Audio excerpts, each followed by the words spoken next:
ఈ వీడియోలోని అంశం యేసయ్య ప్రభువు బోధనలలో మరియు బైబిల్ నుండి పాఠాలలో ఆసక్తి ఉన్నవారి కోసం ఉద్దేశించబడినది. ఇది ప్రతిఒక్కడి పట్ల ప్రేమతో మరియు గౌరవంతో పంచబడుతున్నది. ఇతర మతస్థుల భావాలను దెబ్బతీయడం లేదా బాధించాలనే ఉద్దేశం లేదు.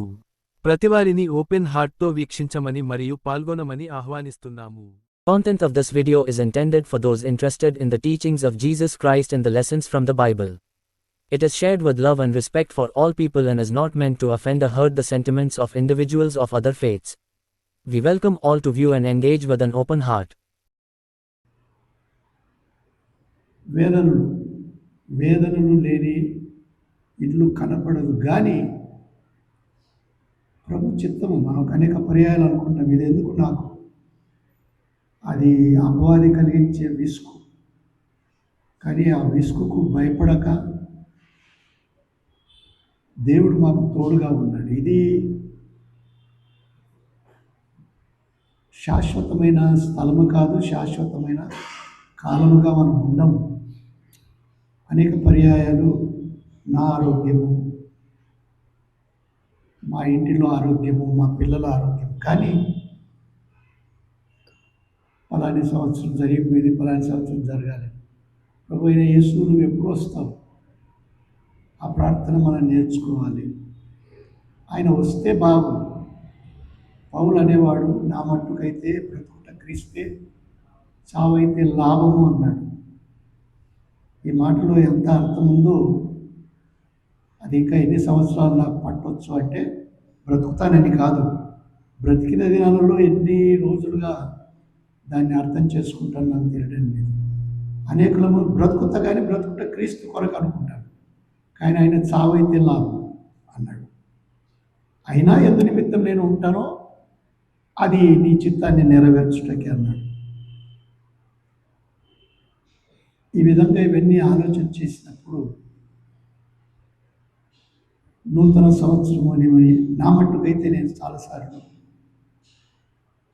నూతన సంవత్సరము అనేది ప్రభు వస్తేనే, ఎలాగో అంటే ఇశ్రాయేలీయులను ఆయన ఐగుప్తు బానిసత్వం నుండి విడిపించిన తర్వాత ఆయన వారు ప్రయాణం కాకంటే ముందు ఇది మీకు మొదటి నెల అన్నాడు. ఇది మీకు మొదటి నెల, ఇది మీకు మొదటి దినము అన్నాడు. వారు చేయవలసిన పనులు మొదటిగా మీరు ఒక గొర్రె పిల్లను, నిష్కలంకమైన గొర్రె పిల్లను ఏర్పాటు, నిర్గమకాండ 13వ అధ్యాయంలో ఆయన వివరిస్తూ ఉన్నాడు. ఆ మగపిల్లను మీరు 10వ రోజు తీసుకొని 14వ రోజు వరకు ఉంచుకొని సాయంత్రం పస్కా పశువుగా చేయాలి. ఆ తర్వాత ప్రకటన గ్రంథం 21వ అధ్యాయంలో యేసుక్రీస్తు ప్రభు వచ్చినప్పుడు క్రొత్త ఆకాశం, క్రొత్త భూమి, అప్పుడు క్రొత్తది. ఆయన ఇదే భూమిని, ఇవే పట్టణాలు ఉంటాయి, ఇవే అన్నీ ఉంటాయి, కానీ ఇందులో కల్మషము, ఇందులో ఉన్న అపవాది సృష్టించిన సమస్తము మాత్రమే గాక తెచ్చుకున్న శాపము, ఆదాము హవ్వలు తెచ్చుకున్న శాపము, అదంతా నివారణ చేయడానికి ఆయన అగ్నితో కాల్చనై ఉన్నాడు. అగ్నితో కాలుస్తాడు. అగ్నితో కాల్చినప్పుడు అప్పుడు ఇది క్రొత్త భూమి, క్రొత్త ఆకాశం, సముద్రం కూడా ఉండదు అని యోహాను రాస్తూ ఉన్నాడు. అది ప్రభు చిత్తమైతే మనము తర్వాత 21వ అధ్యాయంలో చూసుకుందాం. కానీ మెట్టుకు పిల్లలు కూడా కంటత వాక్యాలు ఇక్కడ వచ్చి నిలబడడానికి నేను చెప్పినది సంతోషమే, కానీ ఎన్ని రోజుల వరకు అది కంటతమే ఉంటుందో అది ప్రాముఖ్యమైన సంగతి. ఆయన వాక్యము జీవము గల వాక్యం, ఆయన వాక్యము నిరంతరం ఉండేది. ఏదైనా తుడిచివేయబడుతుంది, కానీ ఆయన వాక్యము నిరంతరమైనది. ఈ దినాలలో పలు చోట్ల వాక్యాన్ని తుడిచిపెట్టాలని చూస్తూ ఉన్నారు. ఒకవైపు ప్రధానంలో ఉన్నవారు, అధికారంలో ఉన్నవారు అందరం ఒకటి అన్నట్టుగా మాట్లాడవచ్చు, కానీ అనుసరించేవారు క్రైస్తవులను హింసిస్తూ ఉన్నారు. అది మనకి అభ్యంతరంగా ఉండకూడదు, కానీ వారి కొరకు కూడా ప్రార్థన చేసేవారంగా ఉండాలి. అంతేకాదు, ఎలాగో మన బ్రతుకులో ప్రభు యొక్క రాకడ కొరకు ఆయన వచ్చినప్పుడు సమస్తము నూతనమవుతుంది. అందుకే పౌలు రాస్తూ ఆయన ఎవడైనా క్రీస్తునందున్న ఎడల వాడు నూతన సృష్టి అన్నాడు. పాతవి గతించెను, సమస్తమును క్రొత్తవాయను అన్నాడండి. కొరింథీయులకు రాసిన పత్రిక 2వ పత్రికలో 5:17 అంటూ ఉన్నాడు. ఎవడైనను క్రీస్తునందు ఎడల వాడు నూతన సృష్టి. కనుక దినములు దొర్లిన, సంవత్సరములు దొర్లిన, మనస్సు హృదయము ఘోరమైన వ్యాధి కలది. ఇర్మియాకు దేవుడు కనబడి లేక దేవునితో మాట్లాడినప్పుడు పుండు ఎక్కడ ఉన్నది? యెషయా కూడా మంచి ప్రవక్త, దేవుని భక్తి గలవాడు, కానీ ఆయన దేవుని పిల్లలను చూసినప్పుడు మంచి లేదే లేదు. అందుకే మొదటి అధ్యాయంలోనే ఆయన వివరిస్తున్నాడు, ఎక్కడి నుండి ఎక్కడి వరకు మనిషి బాగలేడు అంటున్నాడు. నడినెత్తి మొదలుకొని అరకాలు వరకు అంటే ఇక చూడండి ఎక్కడ స్థలం మిగిలింది. కనుక క్రీస్తు ప్రభువు లేకుండా నూతనము రాదు. ఎఫెసీలకు కూడా ఆయన రాస్తూ పౌలు 4వ అధ్యాయం నవీన స్వభావం ధరించుకోమన్నాడు. క్రొత్తది అనుకున్నట్లు ఎగిరి పడితే ఏం కాదు, స్వభావంలో మార్పు రావాలి. మనం అనుకోవచ్చు ప్రతి సంవత్సరం ఎట్లా మార్పు వస్తుందని. ఈ మార్పు క్రమపరుచుకోవడం, ఇంతవరకు తమ్ముడు చెప్పిన మాటల్లో కూడా ఉంది. బ్యాలెన్స్ షీట్ అంటే ఏం చేస్తే ఏమి మిగిలింది, ఏది మంచి ఏది చెడుగు,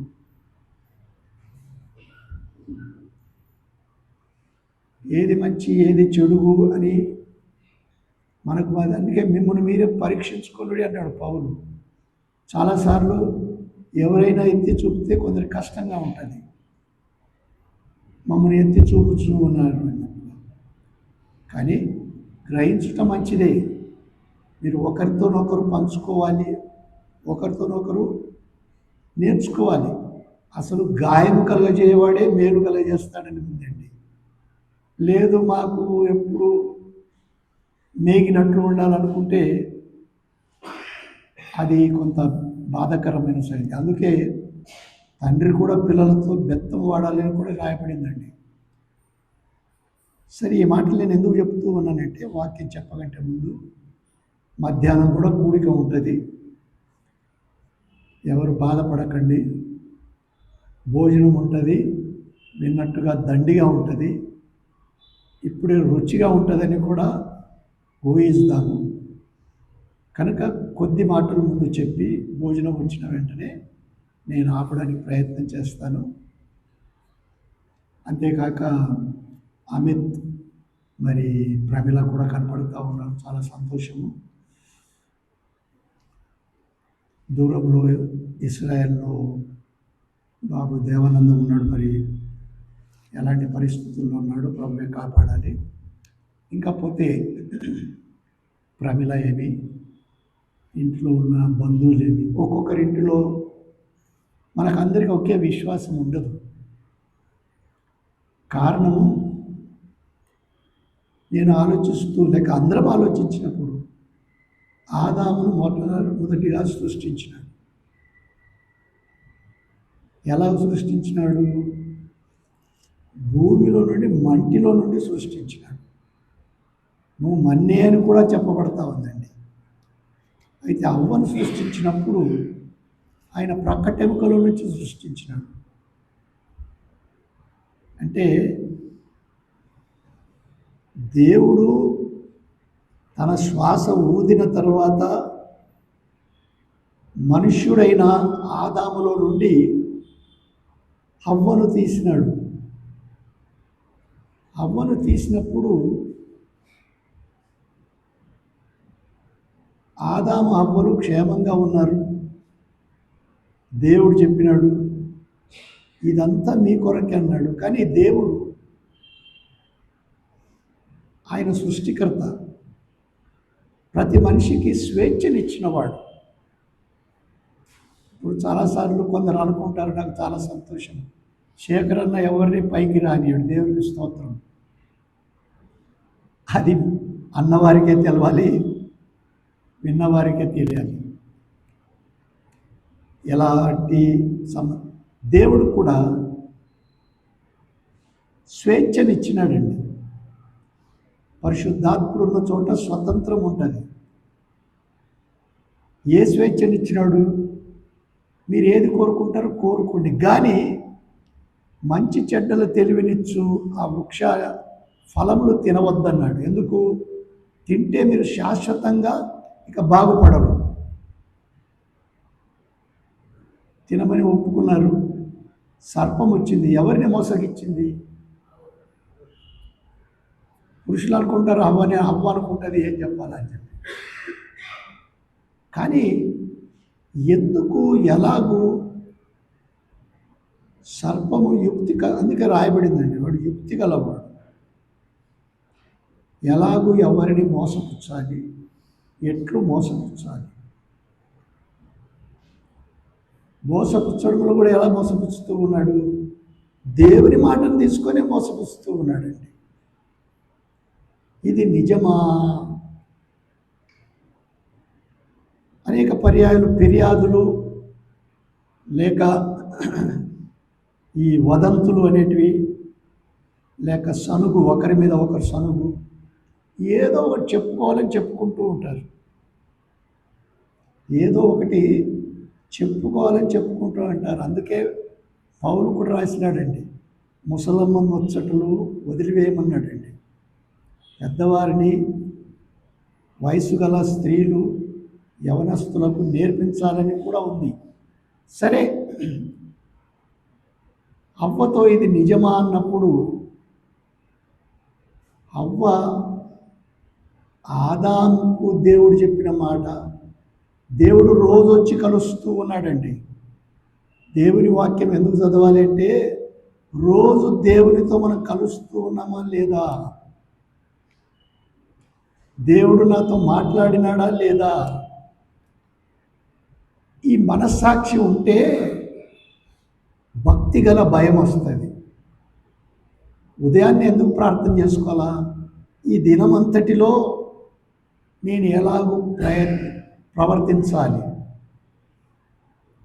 ఈ దినమంతటిలో నేను ఎలాగూ ప్రవర్తించాలి. చూచినారా? అదే ప్రకారము ఈ నెలంతా ఎలా ప్రవర్తించాలి, ఈ సంవత్సరం అంతా ఎలా ప్రవర్తించాలి. మాట ఒకటి, నడక ఒకటి ఉండకూడదు. మనం విన్నాము, బిడ్డ ఆయన అనుకుంటా కదా, దుష్టుల ఆలోచన చొప్పున నడవక, పాపుల మార్గమున నిలవక, అపహాసకులు కూర్చున్న చోటను కూర్చుండక. తేటగా అన్నాడండి. ఆలోచన చెప్పే వాళ్ళు ఉంటారు, అందరి ఆలోచనలు కావాలి. కొందరి ఆలోచనలు ఉంటాయి, ఇట్లెందుకు చేయాలా, ఇట్లెందుకు చేయాలా. అపవాది కూడా అలాగే తగాద మొదలుపెట్టినాడండి. ఇట్లెందుకు చేయాలా, ఇది నిజమా? అరే అట్లేం కాదు, మీరు ఆయనతో సమానంగా ఉంటారు. అపవాది యొక్క లక్షణం మరొకటి ఏంటంటే, విధేయత లేకుండా చేయడం. నేనే గొప్పవాడిని, నేనే గొప్పదానం, నన్ను మించిన వారు ఎవరు లేరు. పౌలు కూడా ఒకప్పుడు అనుకొని ఉంటాడండి, నా సమాన వయస్కులలో నా వంటి వారు ఎవరు లేకపోయినారు. 8వ రోజునే నేను సున్నతి పొందినవాడు, నేను ధర్మశాస్త్రాన్నంతా నేర్చుకున్నవాడు. అయితే యేసు ప్రభును చూచినప్పుడు, నేను సరిగా భోజనాలు వస్తానే ఆపుతాను. యేసు ప్రభు వచ్చినప్పుడు ఇదంతా పెంటగా ఎంచుకున్నాడండి. మనం ఎట్లుంటాము? మరలా నేను చెప్పిన ఇవన్నీ నేను ఆలోచన చేసుకున్నప్పుడు నా అనుభవాలు వచ్చినవి. మనం కలిగిన కొద్దీ ఎక్కిపోతూ ఉంటాం. తగ్గించుకోవడానికి బదులుగా ఎక్కిపోతూ ఉంటాము. నాకు ఇది కలిగింది, నాకు అది కలిగింది, నాకు అది కలిగింది. పౌలు అన్నాడు, ఈ సమస్తము నేను పెంటగా ఎంచుకోవచ్చు. వెనక ఉన్న వాటిని మరచి ముందున్న వాటి కొరకై వేగిరపడుచు ఉన్నాను అన్నాడు. ముందు ఏమున్నాయి? విశ్వాసమునకు కర్తయు దాన్ని కొనసాగించువాడునైనా యేసు వైపు చూచుచు మన ఎదుట ఉంచబడిన పందెములో ఓపికతో పరిగెత్తుదాము అన్నాడండి.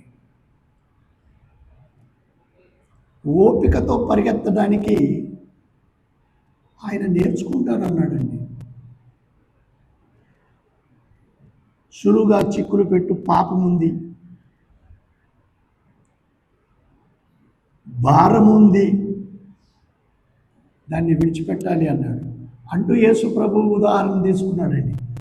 ఆయన తన ఎదుట ఉంచబడిన ఆనందము కొరకు అవమానాన్ని నిర్లక్ష్య పెట్టినాడు. ఇవన్నీ మనం ఎట్లా నేర్చుకుంటాము? ఇవన్నీ మనం ఎట్లా నేర్చుకుంటాము? తమ్ముడు కావలిస్తే నేను ఆపమంటే ఆపుతాయో డేవిడ్?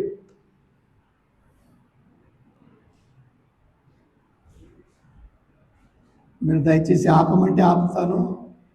డిస్టర్బ్ కాకుండా భోజనం కాదు మనకు ప్రాముఖ్యము.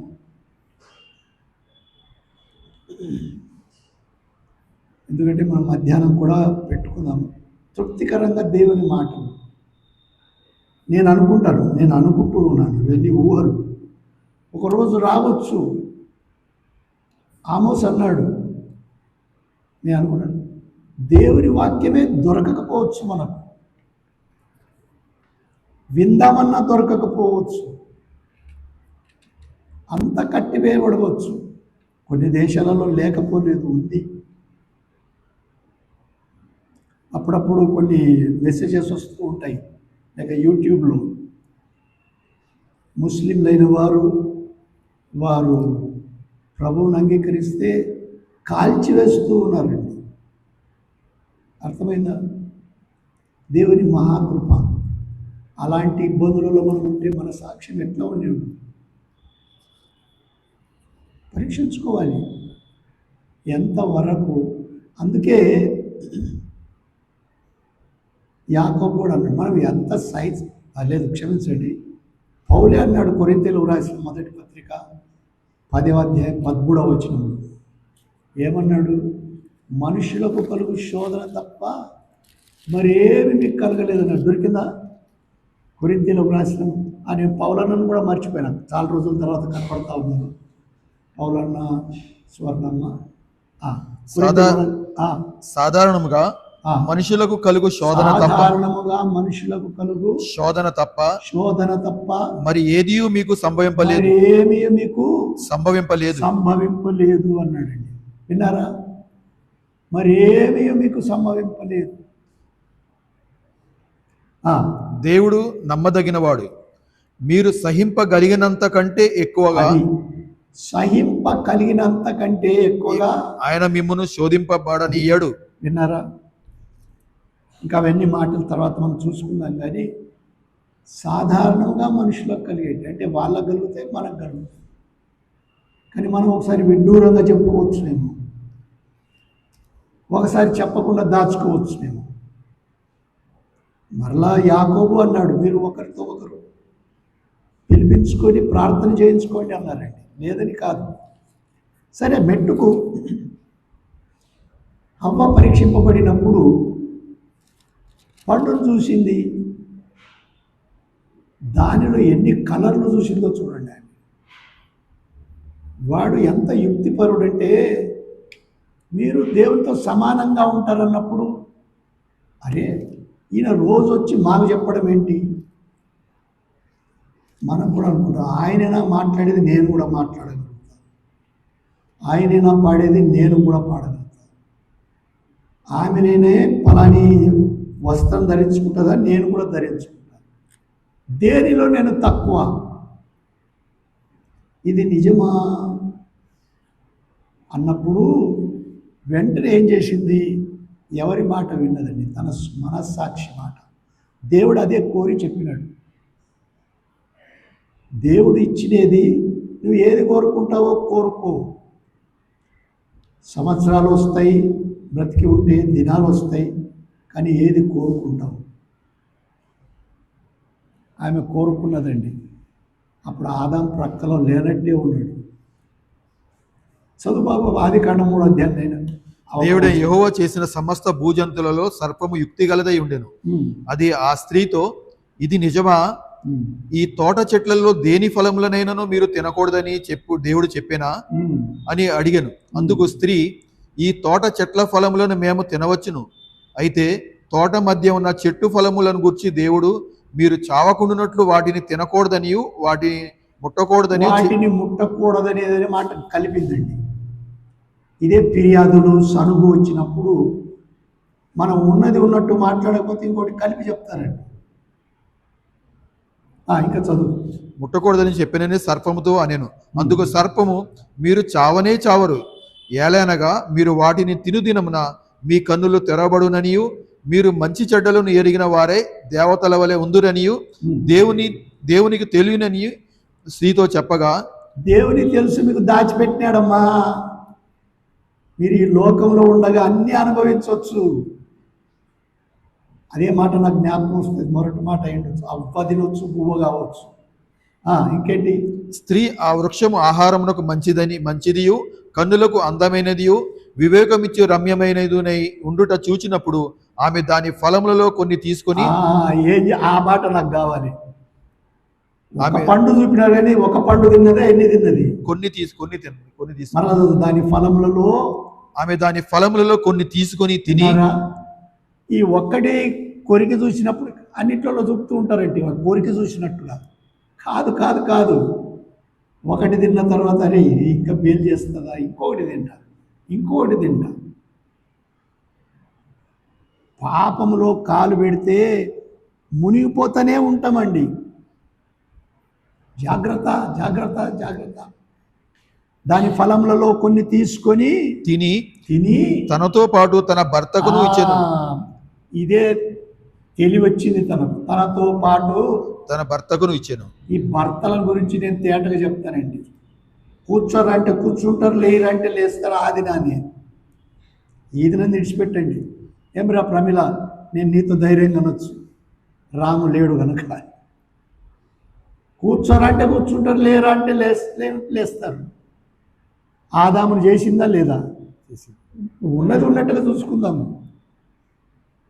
ఉన్నదంటే కోపం రావచ్చు ఎవరికైనా కానీ స్త్రీలు నేర్చుకోవాలి. అక్కడ మీ భర్తలకు లోబడి ఉండు అని అందుకే పౌలు ఎఫెసీయులకు రాసినాడండి. ఆయన ఊరిక రాయలేదు, మీ భర్తలకు లోబడి ఉండు.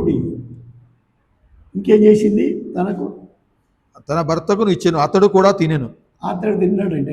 వద్దంటాడా? అరే దేవుడు మనకు చెప్పలేదేమే.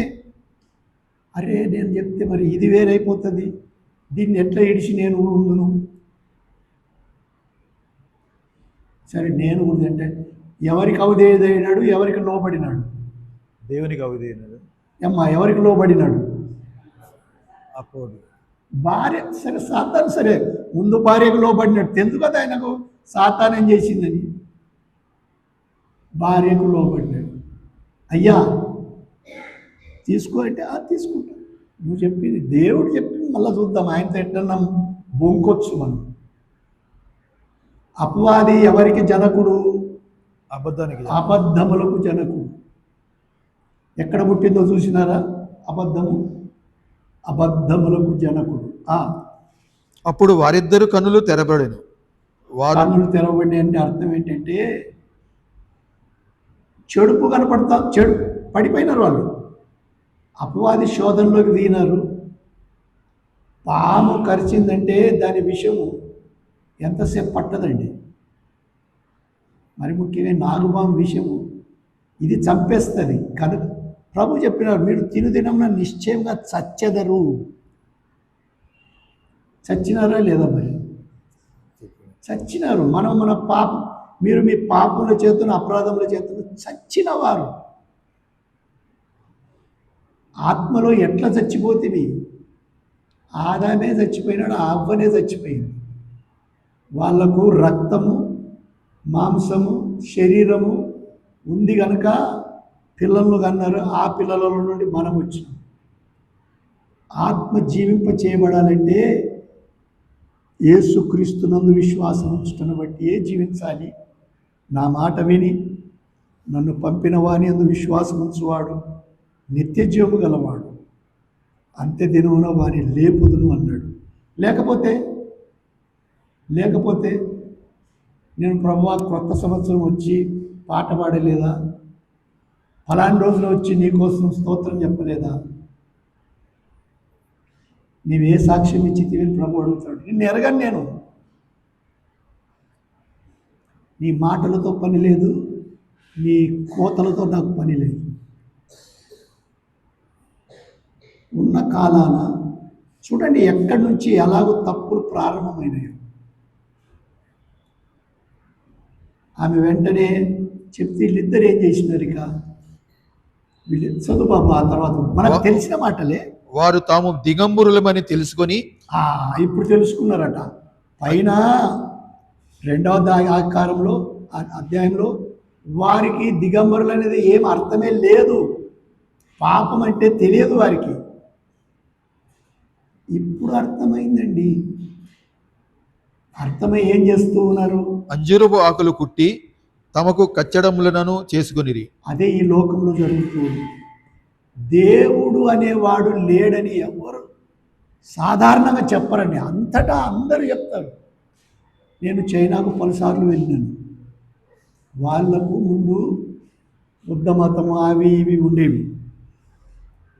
ఏది వద్దని చెప్పినారు, కానీ ఎవరితో మాట్లాడినా కానీ అదృష్టము, ఫలాని సంఖ్యను నమ్ముకోవాలా, అధికారులకు భయపడి.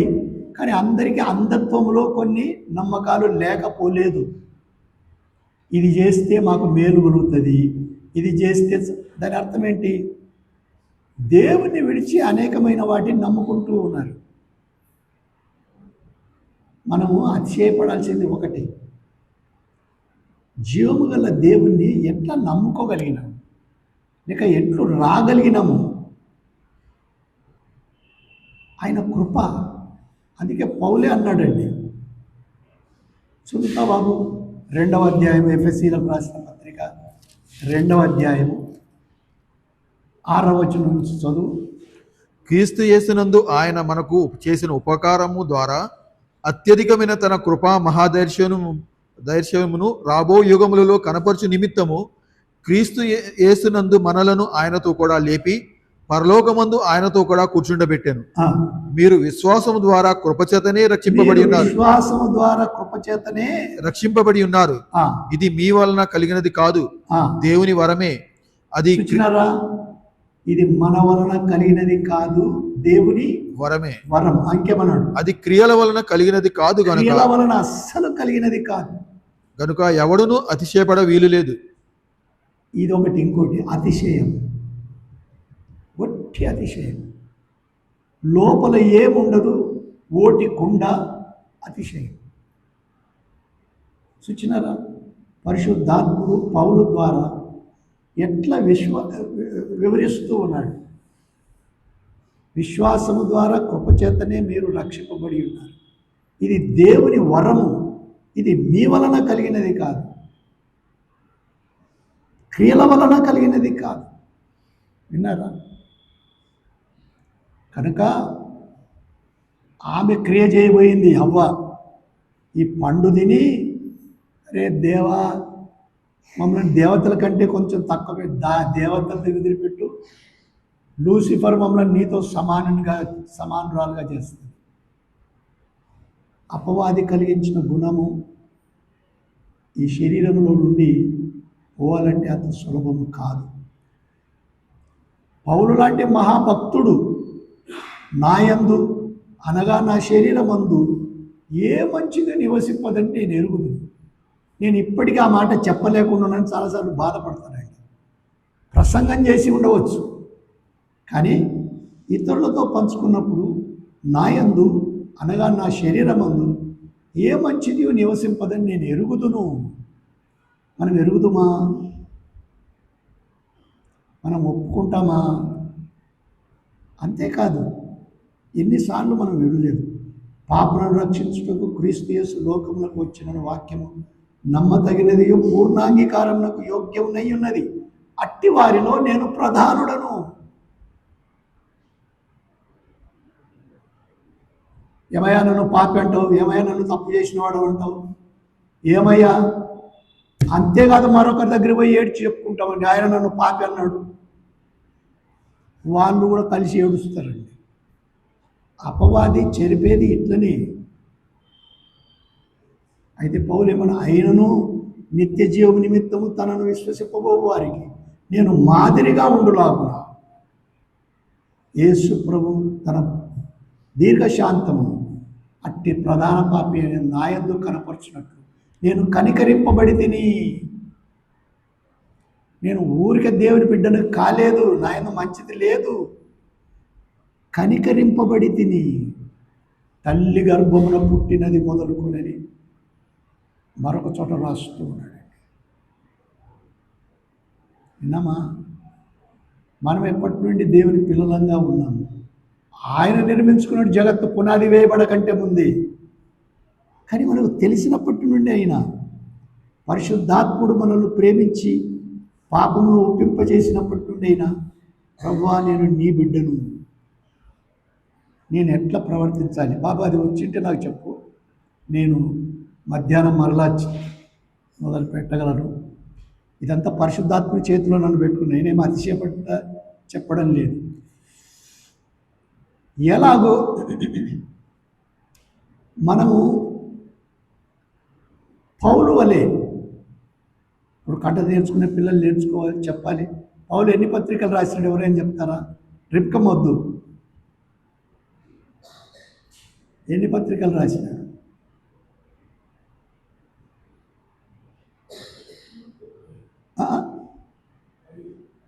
ఎన్ని? 14 పత్రికలు రాసినాడు. ఇంగ్లీష్ వారి ప్రకారం 13. సరే, అది నేనేం పరీక్షించినట్టు కాదు. అంతేగాక చరిత్ర గ్రంథాలు ఎన్ని ఉన్నాయి? 5. కరెక్ట్, 12 గ్రంథాలు ఉన్నాయి చరిత్ర గ్రంథాలు. కీర్తనల గ్రంథాలు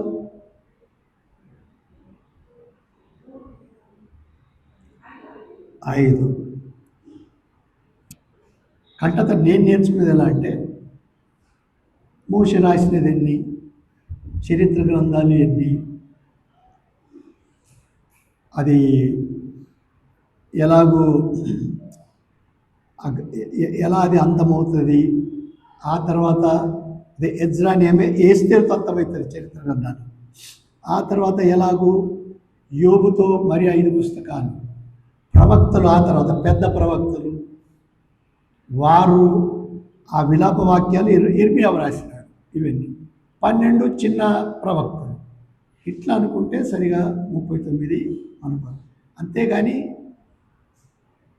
తప్పులు పట్టడం లేదమ్మా, నేను క్షమించండి. ఎట్లా నేర్చుకుంటే తృప్తికరంగా ఉంటుంది.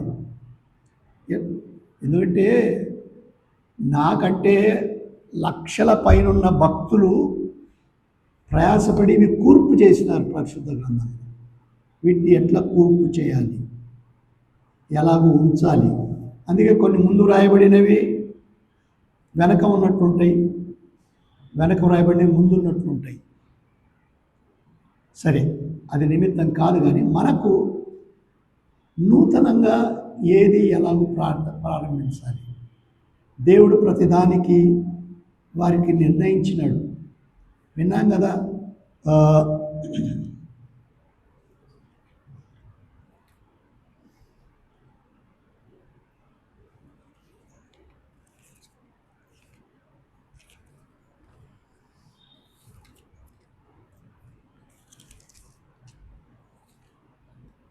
నిర్గమాకాండం 12వ అధ్యాయము మొదటి వచనం నుంచి చదువు బాబు. మోషే అహరోనులు ఐగుప్తు దేశములో ఉండగా యెహోవా వారితో ఇలాగు సెలవిచ్చెను. వారు ఇక అక్కడి నుంచి కదలాలి. ఆ రాత్రియే వాళ్ళు కదలాలి. ఏమని సెలవిచ్చినాడు? నెలలలో ఈ నెల మీకు మొదటిది. నెలలలో ఈ నెల మొదటిది. అసలు లెక్కల ప్రకారము ఆ మాట చదువు బాబు. మొదటిది, ఇది మీ సంవత్సరమునకు మొదటి నెల. ఆ, మీరు ఇశ్రాయేలు సర్వ సమాజముతో ఈ నెల దశమి నాడు.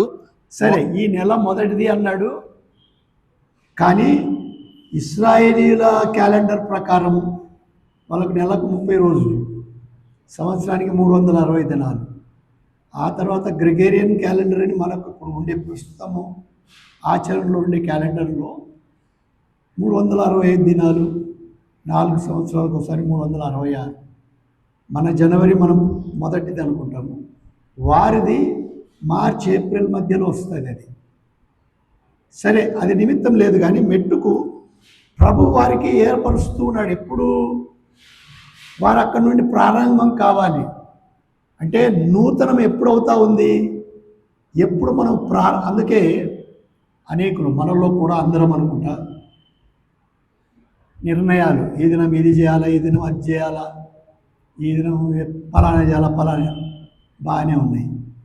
కానీ ప్రభు ఏర్పాటు చేసినాడు నెలలలో ఇది మొదటిది. ఇంకేమన్నాడు? ఇది మీ సంవత్సరమునకు మొదటి నెల. మీరు ఇశ్రాయేలు సర్వ సమాజంతో ఈ నెల దశమి నాడు. దశమి నాడు అంటే 10వ రోజు వచ్చిందా? సరే, దశమి నాడు బాబు అన్ని క్రమంగా పెడితే ఈయనకి వినపడదు అనుకుంటా నేను చెప్పినది. వారు తమ తమ కుటుంబముల లెక్క చొప్పున ఒక్కొక్కడు గొర్రె పిల్లనైనను మేక పిల్ల. ఈ సంగతులు నేను వేరేగా మరలా మనం చూసుకుందాము బాబు. చెప్పొచ్చునాక మెట్టుకు నేను చెప్పకూరేది ఏంటంటే, ఇది మనకు ఒక గొప్ప అనుభవం. నెల క్యాలెండర్ మారుతూ ఉంది. క్యాలెండర్ కూడా ఇస్తారనుకుంటా ఈరోజు. క్యాలెండర్ మారినప్పుడే అనుకుందాము, దేవుడు మనకు ఒక తరుణం, వారికి తరుణం ఇచ్చినాడు. ఇన్ని రోజులు మీరు బానిసత్వంలో ఉంటిరి, ఇప్పుడు బానిసత్వంలో ఉండబోరు. మీరు 1947 ఆగస్టు 15 ఇండియా దేశానికి స్వాతంత్రం వచ్చింది. ఇక మీరు బ్రిటిష్ వారి అధికారంలో ఉండరు, మీరు స్వతంత్రులు. ఈ రోజు వరకు దేవుడు నన్ను క్షమించుగాక, ఈ రోజు వరకు ఈ స్వాతంత్ర్యంలో ఎట్లా మనం పరిపాలించుకోవాలనో నా మట్టుకైతే గలిబిలిగానే ఉంది. ఒక క్రమం అంటూ ఏదంటూ లేక కాదు. ఎందుకంటే ఇప్పుడు ఎద్దుల బండిలో కూడా 2 ఎద్దులు సరిగా ఒకే వైపున లాగితే బాగుపోతాయి. ఒకటి నేను ఇటు పోతాను, ఒకటి నేను ఇటు పోతానంటే వీలు కూడా. రైలు కూడా రైలు పట్టాల మీద 2 ఉన్నాయి. మోనో రైల్స్ విడిచిపెట్టండి, 2 రైలు పట్టాలు ఉంటే అవి ఎట్లా ఉండాలా సరిగా కొలిచి పెడతారండి. మెగా బ్లాక్స్ చూసి కూడా పరీక్ష చేస్తూ ఉంటారు. ఒక్కటి కొంచెం అట్లా ప్రక్కకు పోయిందంటే బండి పడిపోతుంది. అవునా కాదా?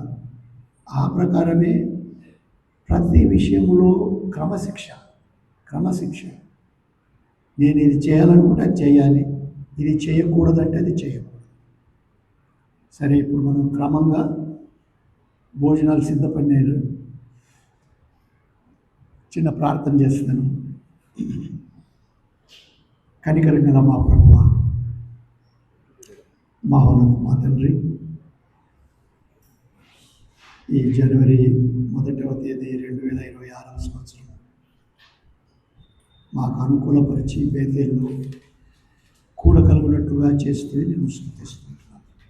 వచ్చిన వారిని అందరినీ ఆదరించి ప్రభువా, ప్రతి ఒక్కరి మనస్సులో సంతోషము, తృప్తి, నీ కొరకై జీవించదుము అనే ఆ నిర్ణయము అపవాది దొంగిలించకుండానట్లు కాపాడమని ఈరోజు అంటే చిన్నపిల్లలు వారు కంఠత వాక్యాలేమి నేర్పించుటలో జేకబ్ మరి ఇంకా పెద్దలు ఒక్కొక్కరు ప్రయాసపడిన రీతి పిల్లలు ముందుకును ఆ ప్రకారమే సాగునట్లు నీ దయ పాలించమని మా ప్రభువా రాలేనటువంటి వారిని కనికరించమని ప్రతి వారిని శోధనల నుండి తప్పించమని భోజనాల కొరకు ప్రభువా సిద్ధపరచుండగా కావలసిన రీతిగా ఆశీర్వదించి శరీర ఆరోగ్యం పొంది కొంత సమయం తర్వాత మేము మరలా కూడవాలని ఆశిస్తుంటుండగా మాతో ఉండి నడిపించి ఘనత మహిమలు నీవే పొందమని మా ప్రభు యేసుక్రీస్తు పేరట స్తుతించి వేడుకొంచుంటున్నాము తండ్రి. ఆమేన్.